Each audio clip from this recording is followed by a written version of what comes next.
It's as though as the nail is dark. You know what I'm saying? It's pretty disgusting. So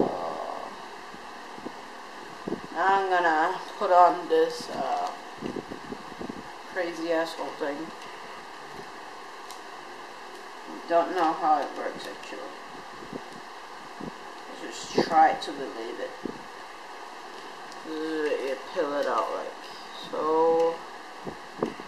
Like so. Right, and then flip it over. Put it on my womb. Like so.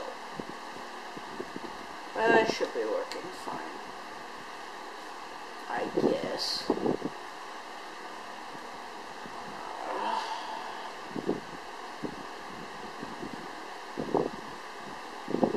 And then for this, I'll just put on extra surgical tape onto the wound. Like shit.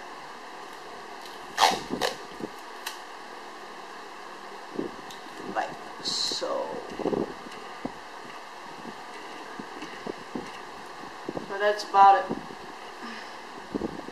I've treated my post post ingrown toenail lick, and I really hope you guys like this video. It's very painful to me. And yeah, I hope that's about it. Damn it. Good night. Have a sweet dream. Peace out.